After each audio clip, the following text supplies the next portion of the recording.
tous et bienvenue sur la chaîne de Crypto Academy créée par Stéphane Winkel. Donc aujourd'hui je vous fais une vidéo pour parler essentiellement du marché de la crypto, du Bitcoin. Je vais essayer de répondre à deux questions qui nous sont très demandées dans la communauté. Donc aujourd'hui on va tenter d'y répondre sur YouTube. La première question qu'on nous pose c'est est-ce que le bull run est terminé? Et la deuxième question, c'est pourquoi les altcoins ne montent pas. Donc je pense que c'est aussi des questions que vous vous posez, et ce sont des questions tout à fait légitimes. Donc je vais tenter d'y répondre dans cette vidéo. Donc restez bien jusqu'à la fin de la vidéo pour avoir réponse à ces deux questions. Allez, c'est parti. Donc on se retrouve tout de suite sur mon écran où on va faire, pour répondre à cette question, je vais étudier plusieurs choses. La première chose que je vais étudier, c'est bien évidemment le plus important, c'est le macro, surtout la macroéconomie, d'un point de vue global. Il faut savoir que la macroéconomie, c'était très peu regardé avant dans le marché de la crypto, mais depuis que le Bitcoin s'est institutionnalisé et professionnalisé suite aux ETF, maintenant ça a un impact non négligeable. Donc la première chose que l'on peut regarder, c'est bien évidemment le Global M2 Liquidity. Donc pour les personnes qui ne connaissent pas cet indicateur, c'est tout simplement la masse monétaire M2 globale dans le monde, c'est-à-dire on va prendre tous les devises dans le monde et on va regarder si elle diminue ou si elle augmente. Actuellement, ce qu'on peut voir, c'est que la masse monétaire M2, elle est en hausse significative depuis le début d'année. Et ce qu'on a remarqué aussi, c'est que souvent elle se déverse 3 mois après dans les actifs à risque, soit les actions et ou les cryptos. Donc ça c'est plutôt un indicateur qui est très intéressant. Je pense que vous l'avez déjà vu car beaucoup de monde en parle, mais c'est un indicateur qui est tout à fait légitime et qu'il faut prendre en compte dans notre analyse. Il faut également regarder ce qui se passe essentiellement aux États-Unis et dans le monde. Depuis l'investiture de Donald Trump, donc depuis le début d'année 2025, on a une meilleure clarté réglementaire aux États-Unis. On a aussi eu un nouveau président, Paul Atkins, à la tête de la SEC, qui a mis fin à beaucoup de procès contre la crypto. Donc ça, d'un point de vue global, c'est très positif. Alors je suis d'accord avec vous, on a toujours des droits de douane qui peuvent nous impacter. Mais ce qu'on peut voir, c'est qu'au plus les droits de douane de Trump sont annoncés, au moins ça a un impact. En fait, les gens commencent à s'habituer un peu à la politique que Trump met en place, et donc cela, ça a beaucoup moins d'impact. Ce qu'on peut regarder aussi, c'est bien évidemment le Bitcoin. Maintenant qu'on a vu d'un point de vue macro, c'est plutôt positif. En tout cas, d'après les dernières annonces et la liquidité mondiale et les actualités, c'est plutôt positif. Sur le Bitcoin, il se passe plusieurs choses. Déjà, on a un taux de hachage, donc le hash rate, qui est de plus en plus élevé. On est actuellement sur des ATH, des all-time high. Ce qui veut dire que la blockchain Bitcoin est de plus en plus sécurisée. On a également une accumulation des baleines. Donc là, l'image que vous voyez nous provient du site Glassnode, donc vous pouvez bien évidemment aller voir sur le site si vous voulez vérifier. Ce sont toutes les adresses qui possèdent plus de 1000 bitcoins en portefeuille. On peut voir que depuis le 18 mars, elles sont vraiment en forte période d'accumulation sur le bitcoin. Donc ça, c'est très positif, ça nous met une pression acheteuse qui est non négligeable. On a également des sociétés privées aux États-Unis, comme par exemple MicroStrategy, Tesla, GameStop. On a également de l'autre côté de la planète Metaplanet qui accumule aussi du bitcoin, Coinbase, Riot, CleanSpark. Toutes ces sociétés sont des sociétés qui accumulent du bitcoin en 2025, qui placent ces bitcoins dans leur trésorerie. Donc ça nous fait une pression acheteuse qui est également non négligeable. En plus de ces sociétés, nous avons bien évidemment des pays qui sont en train d'accumuler du bitcoin. Alors je tiens à préciser que cette image nous vient du rapport de Bitwise, et que ce n'est pas uniquement des achats, c'est aussi des saisies de Bitcoin qui ont été faites lors de perquisitions judiciaires. Mais ce qu'il faut retenir, c'est que les pays sont en train néanmoins d'accumuler du Bitcoin, surtout en Chine. On peut voir qu'on a une grosse accumulation de Bitcoin. Donald Trump a annoncé vouloir réaliser une réserve stratégique de crypto-monnaies, dont du Bitcoin. Donc voilà, donc ce qui est intéressant, c'est qu'on peut voir qu'on a aussi maintenant des pays qui sont en train d'accumuler du Bitcoin. Donc ce qui est dommage, c'est qu'on peut voir qu'ici en France, nous n'avons, même en Europe, nous avons très peu de Bitcoin. J'ai envie de vous dire, l'Europe et la France achètera ces bitcoins au prix auquel elle le comprend. Pour le moment, elle ne comprend toujours pas l'intérêt du bitcoin, donc elle le paiera forcément beaucoup plus cher. Mais il est intéressant de voir que les pays sont en train aussi d'accumuler du bitcoin. Enfin, quelque chose dont peu de monde parle, c'est les ETF sur Bitcoin. Depuis que les ETF ont été lancés, et surtout sur le mois de mai, on a eu des records d'inflow, d'entrées qui ont été faits. Alors vous avez raison, le 29, le 30 et le 2 juillet, on a eu des sorties, des outflows qui ont été importants sur le Bitcoin, mais néanmoins, on peut voir qu'on est sur des ATH. Vous voyez que beaucoup de choses sont en ATH. On est vraiment sur des entrées nettes sur les Bitcoin Spot ETF aux États-Unis qui sont très importants. Malgré les outflows, on a des inflows qui sont beaucoup plus importants. Et enfin, la dernière chose qui me rend plutôt très bullish en regardant le Bitcoin, c'est bien évidemment si on regarde la cyclicité. Vous savez que nous, dans la Crypto Academy, on est beaucoup attaché à la cyclicité du marché. Là, vous avez une image qui nous vient de ChartBTC, qui nous montre les 3 derniers cycles, c'est-à-dire le cycle de 2014 à 2017, illustré en bleu sur l'image, le cycle de 2018 à 2021, illustré en jaune sur l'image, et le cycle de 2022 à 2025, illustré en noir sur l'image. Ce qu'on peut voir, c'est qu'on colle parfaitement au cycle de 2017, le cycle bleu, donc le cycle noir colle parfaitement à celui de 2017, ce qui serait annonciateur, d'après la théorie des cycles, d'une poussée haussière qui arriverait en juin. Donc ça colle aussi à la fameuse M2 qui nous annonce qu'en juin, une grosse liquidité va arriver. On parlera juste après, bien évidemment, de la partie chartiste. Donc tout ça, toutes ces entités, que ce soit les baleines, les compagnies privées, les pays, les ETF, sont tous, sans exception, en train d'accumuler du Bitcoin. Donc ça, c'est très intéressant pour nous, bien évidemment. Je répondrai à la question après pour savoir si nous sommes en fin de cycle, mais vous allez voir que suite à toutes les analyses que je fais, nous sommes pour moi dans une période haussière. Si maintenant on regarde la partie chartisme, qui est quelque chose de très intéressant qu'il faut prendre en compte dans notre analyse, on va se mettre tout de suite en weekly, c'est-à-dire que chaque chandelier japonais à l'écran représente une semaine de cotation. On peut voir qu'on a eu un pullback, donc un point bas qui a été validé exactement fin mars, début avril 2025. Vous voyez ici, c'était la zone des 77 000 $ à l'écran. J'ai mis une petite flèche pour que vous puissiez vous repérer. Le point bas a été atteint à ce moment. C'était un point bas à 77 000 $ qui correspondait à plusieurs choses. Ça correspondait également aux moyennes mobiles 50. Donc je vais tout de suite vous les afficher à l'écran. Donc pour cela, vous pouvez aller dans Indicateurs, chercher EMA 20, 50, 100, 200 et les afficher. Vous pouvez voir que ici, la courbe marron, regardez bien, la courbe marron à l'écran correspond également à une zone de support des 77 000 $. Ça a été vraiment très propre ici et on peut voir qu'on a venu rebondir exactement sur cette zone des 77 000 $. Donc qui correspondait au retracement de Fibonacci, à la EMA 50. Il y avait également beaucoup de liquidités. Si on affichait la liquidité ici, on avait énormément d'ordres qui étaient mis sur les 77 000 $.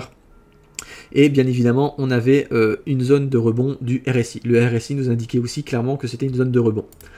On avait en plus de ça un indicateur qu'on a montré dans la Crypto Academy qui s'appelle le H-Ribbon. Donc vous pouvez l'afficher ici en allant dans Indicateur, vous cherchez H-Ribbon et chaque pastille bleue représente en fait une zone d'achat très intéressante. Vous pouvez voir que le H-Ribbon a sonné ici le 24 mars 2025 quand nous avons annoncé dans la Crypto Academy qu'il y avait eu le H-Ribbon. Qu'est-ce qui s'est passé? Peu de temps après, le Bitcoin a tout simplement monté. On a eu un deuxième signal d'achat qui vient juste d'apparaître là, le 19 mai 2025, où en théorie, si on suit cet indicateur, on aurait une poussée haussière qui arriverait courant juin. Donc maintenant, ce que je veux vous montrer aussi, c'est un indicateur qui est très intéressant que nous, on suit dans la Crypto Academy et que je vous recommande de suivre. Vous allez ici dans Indicateur, dans TradingView, et vous cherchez les Golden Dead Cross, qui ont été créés par Andrés Valcones. Donc ici, vous pouvez mettre cet indicateur sur votre écran. Il faut savoir que cet indicateur fonctionne uniquement en daily. Donc on va tout de suite se mettre en daily. Voilà. Et comment on lit cet indicateur? C'est très simple. Chaque petite croix verte correspond à un croisement de moyenne mobile. Et c'est souvent un signal d'achat très intéressant. Donc je vais essayer de reprendre un peu d'historique pour que vous voyez la puissance de cet indicateur. On va remonter du coup exactement le 20 avril 2019. On peut voir qu'on avait eu un croisement de moyenne mobile. Qu'est-ce qui s'est passé après? Une hausse. On a eu la même chose ici. Le 20 mai 2020, un an après, qu'est-ce qui s'est passé après? Une hausse. On a eu la même chose ici, le 12 septembre 2021, une hausse. La même chose ici, en février 23, une hausse. Ici, en novembre 2023, une hausse. On a eu ici, pareil, 24, une hausse. Et là, on vient de revoir cet indicateur. Vous voyez que pour le moment, il ne s'est jamais trompé. Le 20 mai 2025, qui correspond exactement à l'indicateur H-Ribbon. Et donc, si on suit cet indicateur, nous, on croit en cet indicateur, on devrait avoir une hausse qui viendrait donc clôturer, et ça va me permettre d'enchaîner tout de suite sur le graphe. Ça va nous permettre donc de clôturer au-dessus de cette résistance qui est l'ancienne ATH. Donc, moi, j'aimerais bien voir un Bitcoin qui clôture au-dessus de son ancienne ATH en weekly, d'accord? Donc, c'est-à-dire les 109 000 $. Uniquement quand le Bitcoin viendra clôturer au-dessus de cette résistance, là, on pourra dire qu'officiellement, la nouvelle jambe haussière, et peut-être même la dernière de ce cycle, est lancée. Au niveau du support, nous avons un support à 102 000 $ qui est exprimé par la ligne verte sur l'écran. Donc bien évidemment, il ne faut pas que le Bitcoin vienne clôturer en weekly en dessous de ce support. Ça pourrait remettre en question notre jambe haussière dans actuellement nous sommes. On a également ici en bleu le prix d'acquisition moyen des mineurs de Bitcoin, vous le voyez, donc ça c'est issu du rapport de Bitwise Q1 2025. Le prix moyen d'acquisition est de 93 000 $. D'accord, donc pour le moment les mineurs sont vraiment en profit. Et enfin ici en bleu vous avez le prix d'acquisition moyen pour les ETF Bitcoin Spot aux États-Unis qui est situé à 74 000 $, excusez-moi. Donc ça c'est des métriques qu'il faut bien évidemment prendre en compte, même si bien évidemment on est largement au-dessus de ces deux support. Donc ça c'était d'un point de vue chartiste, donc pour moi c'est très bullish, hein. J'attends juste qu'on fasse des plus hauts de plus en plus haut et qu'on casse cette résistance pour vraiment affirmer que là la dernière jambe haussière est lancée sur le Bitcoin. J'essaierai dans la prochaine vidéo de vous répondre jusqu'où on peut monter. Là je vais essayer de répondre tout de suite à la deuxième question. C'est pourquoi les altcoins ne montent pas. Alors déjà si on regarde d'un point de vue sentiment, on peut voir que les études de Pantera Capital nous montrent que sur les 6 prochains mois, les investisseurs, dans leur globalité, sont vraiment très bearish. Donc ils ont peur, et souvent, je vous invite à aller voir ce rapport qui est disponible sur le site de Pantera Capital. Souvent, on nous montre que quand on atteint des points de peur extrême sur les marchés, le Fear and Greed Index nous l'a indiqué aussi, et bien c'est souvent des zones opportunes pour des retournements de marché. On peut le voir également sur tout simplement Google Trends, si on recherche le terme crypto. Ici, on peut voir qu'on est à 18, c'est très bas. Si on cherche Bitcoin, vous allez voir que c'est la même chose, on est aux alentours des 20, on est exactement à 22. Tout ça me montre que tout simplement, les personnes ne sont pas actuellement intéressées, sont très bearish, ne sont pas optimistes sur le marché de la crypto. Et ça peut être des zones de retournement qui sont souvent très intéressantes. Ça nous indique également une autre chose.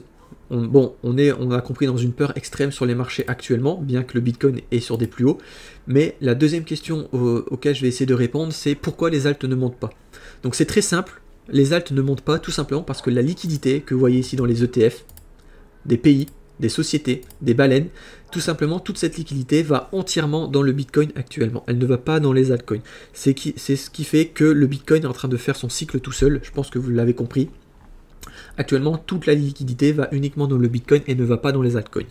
La question à se poser, c'est quand les altcoins monteront. Pour cela, il nous faut un Bitcoin fort, c'est-à-dire un Bitcoin qui vient clôturer au-dessus de son plus haut, de son atterrage des 109 000 $, et qui fasse des plus hauts de plus en plus haut sur les semaines à venir. Ça nous mettrait un Bitcoin fort, ça attirerait donc les médias et donc le retail. Pour rappel, les altcoins ne vont pas monter à cause de tout ça, de ces entités, les altcoins vont monter grâce à la liquidité du retail. On a besoin du retail pour que la liquidité monte, d'accord? Le retail n'est encore pas là pour le moment. Le retail ne cherche pas Bitcoin sur Google, le retail ne cherche pas le terme crypto, ne cherche pas les altcoins. Pour le moment, nous sommes entre nous. Un autre indicateur que l'on peut suivre, je ne vais pas tous vous les montrer, c'est aussi le classement des applications Binance, Coinbase, Phantom, MetaMask sur le Google Store et l'Apple Store. Tout ça nous montre que pour le moment, ces applications ne sont pas utilisées, ne sont pas recherchées par le grand public. Ça nous montre donc que le retail n'est pas encore présent. Par contre, quand nous aurons un ATH du Bitcoin ici et un retail qui arrive, la liquidité ira directement dans les altcoins. Pourquoi elle ira dans les altcoins? Parce que le retail va raisonner de cette façon, il va se dire que le Bitcoin est beaucoup trop cher et qu'il ne faut pas acheter de Bitcoin tout de suite, il vaut mieux aller dans les altcoins pour faire de plus gros multiples. C'est à ce moment-là que vos altcoins et que nos altcoins monteront. Donc voilà, j'espère que j'ai répondu à aux deux questions que tout le monde se pose. Donc la première, est-ce que le cycle est terminé? Vous l'avez compris, pour nous, non. Nous sommes à l'aube d'une nouvelle jambe haussière qui pourrait arriver d'ici juin ou au plus tard cet été. Enfin, la deuxième question auquel nous avons répondu, c'est quand les altcoins monteront. Les altcoins monteront tout simplement quand on aura une clôture au-dessus de l'ATH du Bitcoin et une arrivée des médias et de la masse, de la foule. C'est à ce moment-là que les altcoins pourront monter. Donc n'hésitez pas à vous abonner à la chaîne, laisser un commentaire, on répond à absolument tous les commentaires, c'est avec grand plaisir que l'on vous aide. Nous sommes justement maintenant devenus une communauté, la chaîne a été rebrandée et on est une vraie communauté. Dans la prochaine vidéo que l'on vous fera, on essaiera de répondre jusqu'où le Bitcoin et les altcoins peuvent monter, donc on se basera sur des rapports et uniquement des choses qui sortent de fonds d'investissement, etc. Donc n'hésitez pas à vous abonner et on se retrouve très rapidement pour une prochaine vidéo. Ciao!